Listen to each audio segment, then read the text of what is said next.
বিএনপির ভারপ্রাপ্ত চেয়ারম্যান তারেক রহমানের দেশে প্রত্যাবর্তন উপলক্ষে সংবর্ধনা অনুষ্ঠানের আয়োজন করছে বিএনপি। রাজধানীর পূর্বাঞ্চলের ৩০০ ফিট এলাকায় এই আয়োজনের প্রস্তুতি নিয়ে জানাতে যোগ দিয়েছেন সহকর্মী নাহিদ কামাল।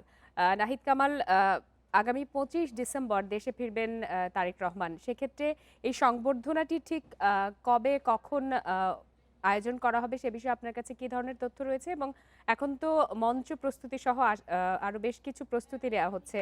সর্বশেষ পরিস্থিতি কেমন দেখছেন সেখানকার? যে বিএনপির ভারপ্রাপ্ত চেয়ারম্যান তারেক রহমানের আগমন ঘিরে এরই মধ্যেই ব্যাপক নিরাপত্তা যেমন নেওয়া হয়েছে এবং রাজধানীর যে ৩০০ ফিট এলাকার মধ্যে এরই মধ্যে মঞ্চ তৈরির প্রস্তুতির এখন শেষ মুহূর্তের কাজ চলছে এবং এরই মধ্যে ব্যাপক নিরাপত্তা ব্যবস্থাও কিন্তু নেওয়া হয়েছে এখানে।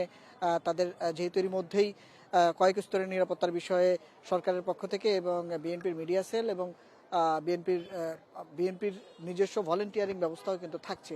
এরই মধ্যেই কিছুক্ষণ আগে বিএনপির স্থায়ী কমিটির সদস্য মির্জা আব্বাস সহ বেশ কিছু তাদের দলীয় যারা দায়িত্বপ্রাপ্ত যারা আছেন তারা কিছুক্ষণ আগে এখানকার মঞ্চ পরিদর্শন করেছেন এবং পরিদর্শনকালে এখানকার বিভিন্ন দিক নির্দেশনা দিচ্ছেন। এবং আমরা এখন পর্যন্ত যতটুকু জানতে পেরেছি তিনি বাংলাদেশে নামার পরপরই মূলত প্রথম এই জায়গাটিতে এসে প্রথমে বক্তব্য প্রদান করবেন,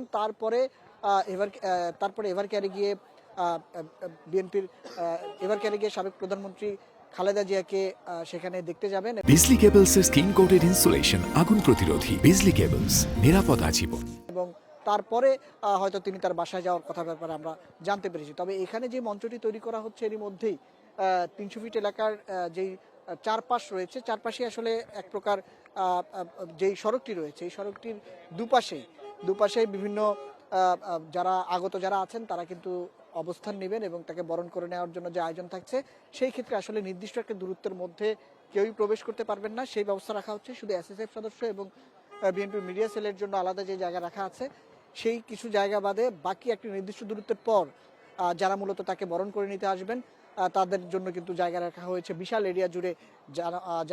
যারা বরণ করে নিতে আসবেন তাদের জন্য কিন্তু নির্বিঘ্নে চলাচলের জন্য বেশ কিছু ব্যবস্থা নেওয়ার কথা এর মধ্যেই জানিয়েছেন। আরেকটা বিষয়ে আপনাকে জানিয়ে রাখি, তারেক রহমানের আগমনকে ঘিরে এরই মধ্যেই কয়েক স্তরের নিরাপত্তা ব্যবস্থা নেওয়া হয়েছে এবং কিছুক্ষণ আগে বিএনপির যে প্রতিনিধি দল এখানে এসেছিল তারা যেটি বলছেন আসলে শঙ্কার বিষয়ে, যেহেতু গত কয়েকদিন আগেই শরীফ ওসমান হাদির মৃত্যুর ঘটনা, তার উপর হামলার ঘটনা, এইসব বিষয় নিয়ে আসলে পুরো দেশ একটা শঙ্কার মধ্য দিয়ে কাটাচ্ছে বলে কিন্তু এর মধ্যে তারা জানিয়েছেন। এবং এই বিষয় নিয়ে আইনশৃঙ্খলা বাহিনীর পক্ষ থেকে এরই মধ্যে কয়েক স্তরের নিরাপত্তার বিষয়ে বিএনপিকে আশ্বস্ত করা হয়েছে এবং তিনি যেন নির্বিঘ্নে এই জায়গাটিতে তাদের আসার পরে দেশবাসী যেন তাদের বরণ করে নেওয়ার যেই আনুষ্ঠানিকতা সেই আনুষ্ঠানিকতায় কিন্তু অংশগ্রহণ করবেন।